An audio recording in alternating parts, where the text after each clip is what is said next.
बोले कृष्ण कन्हैया लाल की जय। हम पढ़ रहे हैं श्रीमद् भागवत गीता का महात्म। तो हम पढ़ेंगे श्रीमद् भागवत गीता के महात्म का 5वां अध्याय। पहले 4 अध्याय का महात्म हम पढ़ चुके हैं। अगर आपने अभी तक उसे नहीं सुना है, नहीं देखा है, तो प्लीज़ आप हमारे लिंक डिस्क्रिप्शन में चेक कर सकते हैं और चैनल को सब्सक्राइब कीजिए और चैनल में जाकर आप देख सकते हैं, चेक कर सकते हैं सभी वीडियोस हमारी। तो चलिए शुरू करते हैं। श्री भगवान कहते हैं, देवी अब सब लोगों द्वारा सम्मानित 5वें अध्याय का महात्म संक्षेप में बतलाता हूं, सावधान होकर सुनो। मद्र देश में पुरुकुत्सपुर नामक एक नगर है। उसमें पिंगल नामक एक ब्राह्मण रहता था। वह वेद पाठी ब्राह्मणों के विख्यात वंश में, जो सर्वथा निष्कलंक था, उत्पन्न हुआ था। किंतु अपने कुल के लिए उचित वेद शास्त्रों के स्वास्थ्य को छोड़कर ढोल आदि बजाते हुए उसने नाच गान में मन लगाया। गीत, नृत्य और बाजा बजाने की कला में परिश्रम करके पिंगल ने बड़ी प्रसिद्धि प्राप्त कर ली और उसी से उसका राजभवन में भी प्रवेश हो गया। अब वह राजा के साथ रहने लगा और पराई स्त्रियों को बुला बुलाकर उनका उपभोग करने लगा। स्त्रियों के सिवा और कहीं उसका मन नहीं लगता था। धीरे धीरे अभिमान बढ़ जाने से उच्छल होकर वह एकांत में राजा से दूसरों के दोष बतलाने लगा। पिंगल की एक स्त्री थी जिसका नाम था अरुणा। वह नीच कुल में उत्पन्न हुई थी और कामी पुरुषों के साथ विहार करने की इच्छा से सदा उन्हीं की खोज में घूमा करती थी। उसने पति को अपने मार्ग का कंटक समझकर एक दिन आधी रात में घर के भीतर ही उसका सिर काटकर मार डाला और उसकी लाश को जमीन में गाड़ दिया। इस प्रकार प्राणों से वियुक्त होने पर वह यमलोक में पहुंचा और भीष्म नरकों का उपभोग करके निर्जन वन में गिद्ध हुआ। अरुणा भी मंगदर रोग से अपने सुंदर शरीर को त्याग कर घोर नरक भोगने के पश्चात उसी वन में शुकी हुई। एक दिन वह दाना चुगने की इच्छा से इधर उधर फुदक रही थी। इतने में ही उस गिद्ध ने पूर्व जन्म के वैर को स्मरण करके उसे अपने तीखे नखों से फाड़ डाला। शुकी घायल होकर पानी से भरी हुई मनुष्य की खोपड़ी में गिरी। गिद्ध पुनः उसकी ओर झपटा। इतने में ही जाल फैलाने वाले बहेलियों ने उसे भी बाणों का निशाना बनाया। उसकी पूर्व जन्म की पत्नी शुकी उस खोपड़ी के जल में डूबकर प्राण त्याग चुकी थी। फिर वह क्रूर पक्षी भी उसी में गिरकर डूब गया। तब यमराज के दूत उन दोनों को यमराज के लोक में ले गए। वहां अपने पूर्वकृत पाप कर्मों को याद करके दोनों ही भयभीत हो रहे थे। तदंतर यमराज ने जब उनके घृणित कर्मों पर दृष्टिपात किया, तब उन्हें मालूम हुआ कि मृत्यु के समय अकस्मात खोपड़ी के जल में स्नान करने से इन दोनों का पाप नष्ट हो चुका है। तब उन्होंने उन दोनों को मनवांछित लोक में जाने की आज्ञा दी। यह सुनकर अपने पाप को याद करते हुए वे दोनों बड़े विस्मय में पड़े और पास जाकर धर्मराज के चरणों में प्रणाम करके पूछने लगे, भगवान, हम दोनों ने पूर्व जन्म में अत्यंत घृणित पाप का संशय किया है। फिर हमें मनोवांछित लोकों में भेजने का क्या कारण है, बतलाइए। यमराज ने कहा, गंगा किनारे वट नामक एक उत्तम ब्रह्म ज्ञानी रहते थे। वे एकांत सेवी, ममता रहित, शांत, विरक्त और किसी से भी द्वेष ना रखने वाले थे। प्रतिदिन गीता के 5वें अध्याय का जप करना उनका सदा का नियम था। 5वें अध्याय को श्रवण कर लेने पर महापापी पुरुष भी सनातन ब्रह्म का ज्ञान प्राप्त कर लेता है। उसी पुण्य के प्रभाव से शुद्धचित होकर उन्होंने अपने शरीर का परित्याग किया था। गीता के पाठ से जिनका शरीर निर्मल हो गया था, जो आत्मज्ञान प्राप्त कर चुके थे, उन्हीं महात्मा की खोपड़ी का जल पाकर तुम दोनों पवित्र हो गए हो। अतः अब तुम दोनों मनोवांछित लोकों को जाओ, क्योंकि गीता के 5वें अध्याय के महात्म से तुम दोनों शुद्ध हो गए हो। श्री भगवान कहते हैं, सबके प्रति समान भाव रखने वाले धर्मराज के द्वारा इस प्रकार समझाए जाने पर वे दोनों बहुत प्रसन्न हुए और विमान पर बैठकर बैकुंठ धाम को चले गए। बोले श्री कृष्ण कन्हैया लाल की जय। अब हम पढ़ेंगे उस 5वें अध्याय को जिसके बारे में बताया गया है। ओम श्री परमात्मने नमः। 5वां अध्याय। उसके उपरांत अर्जुन ने पूछा, हे कृष्ण, आप कर्मों के संन्यास की और फिर निष्काम कर्म योग की प्रशंसा करते हैं, इसलिए इन दोनों में एक जो निश्चय किया हुआ कल्याण कारक होवे, उसको मेरे लिए कहिए। इस प्रकार अर्जुन के पूछने पर श्री कृष्ण महाराज बोले, हे अर्जुन, कर्मों का संन्यास अर्थात मन, इंद्रियां और शरीर द्वारा होने वाले संपूर्ण कर्मों में कर्तापन का त्याग और निष्काम कर्म योग अर्थात समत्व बुद्धि से भगवदर्थ कर्मों का करना, ये दोनों ही परम कल्याण के करने वाले हैं। परंतु उन दोनों में भी कर्मों के संन्यास से निष्काम कर्म योग साधन में सुगम होने से श्रेष्ठ है।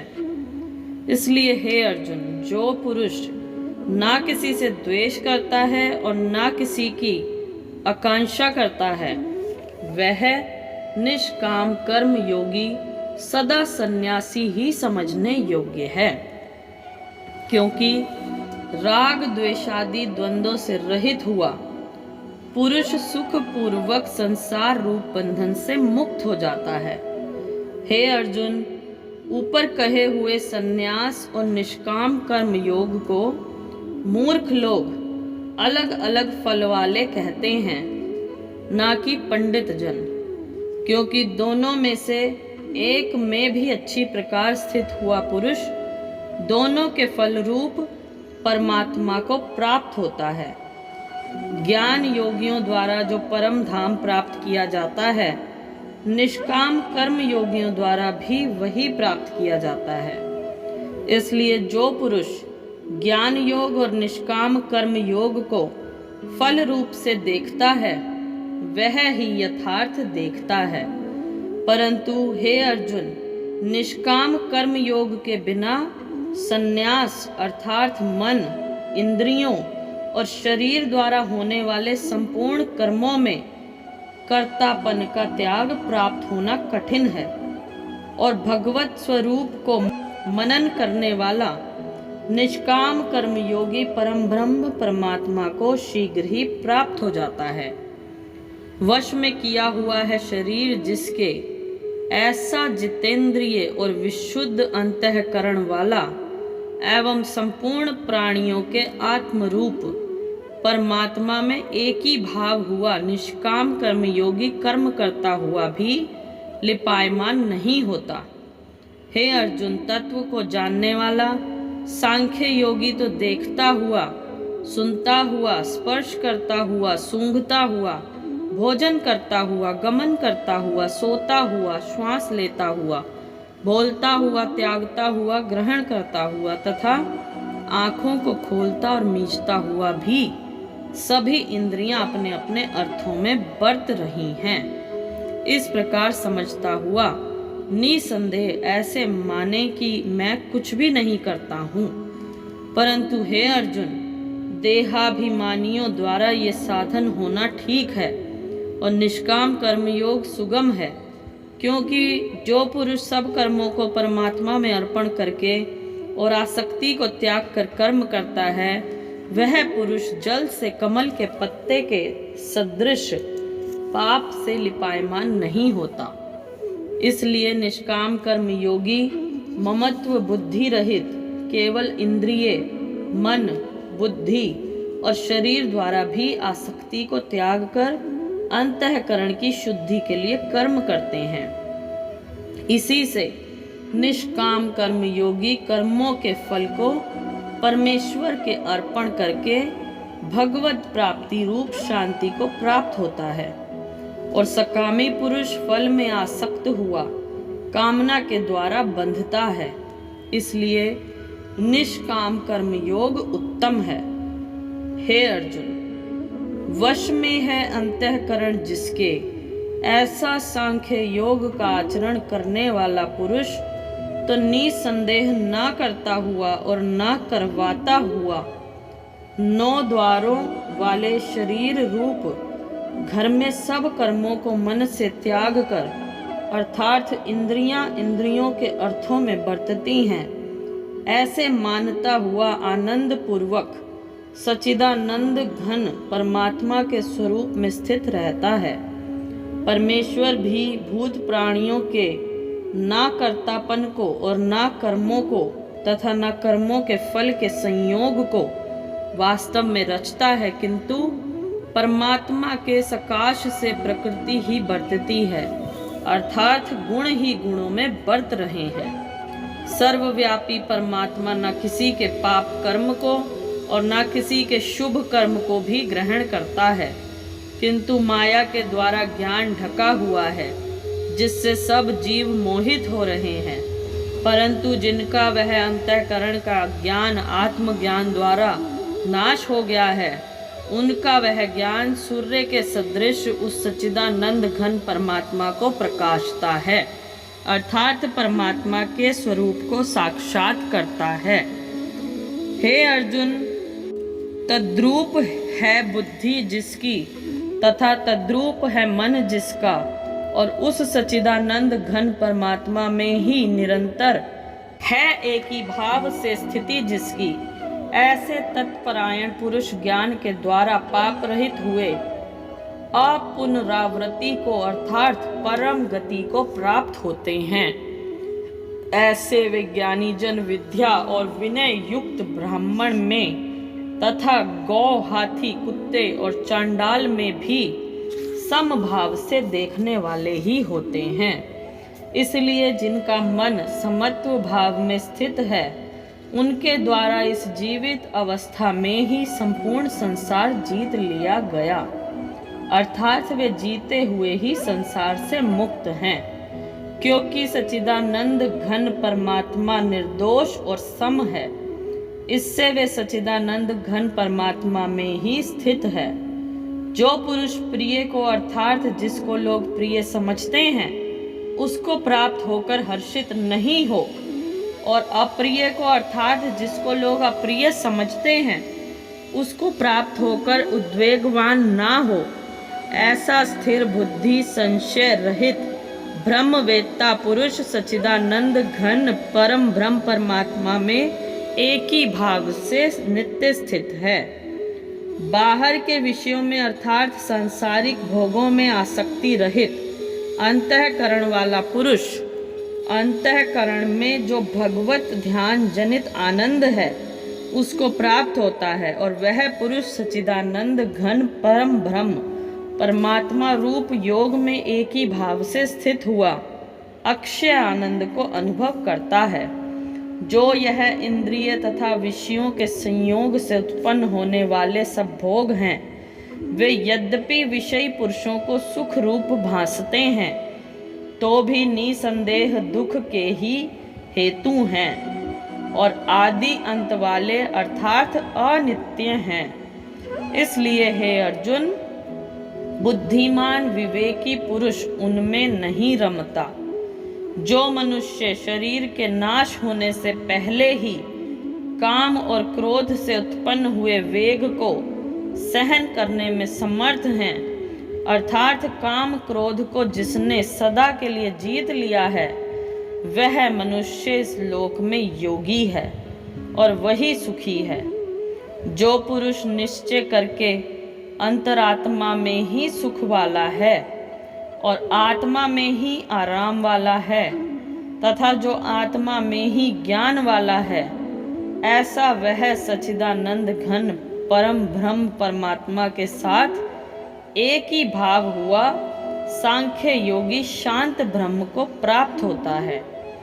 नाश हो गए हैं सब पाप जिनके, तथा ज्ञान करके निवृत्त हो गया है संशय जिनका, और संपूर्ण भूत प्राणियों के हित में है रति जिनकी, एकाग्र हुआ है भगवान के ध्यान में चित्त जिनका, ऐसे ब्रह्मवेत्ता पुरुष शांत परम ब्रह्म को प्राप्त होते हैं। काम क्रोध से रहित जीते हुए चित्त वाले पर ब्रह्म परमात्मा का साक्षात्कार किए हुए ज्ञानी पुरुषों के लिए सब ओर से शांत पर ब्रह्म परमात्मा ही प्राप्त है। हे अर्जुन, बाहर के विषय भोगों को न चिंतन करता हुआ बाहर ही त्याग कर और नेत्रों की दृष्टि को भ्रुकुटी के बीच में स्थित करके तथा नासिका में विचरने वाले प्राण और अपान वायु को सम करके जीती हुई हैं इंद्रियां, मन और बुद्धि जिसकी, ऐसा जो मोक्ष परायण मुनि इच्छा भय और क्रोध से रहित है वह सदा मुक्त ही है।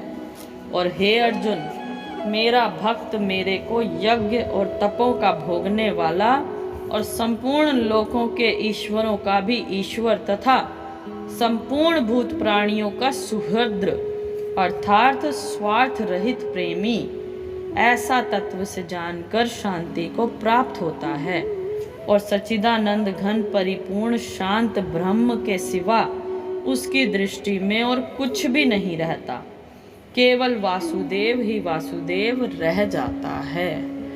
बोले कृष्ण कन्हैया लाल की जय।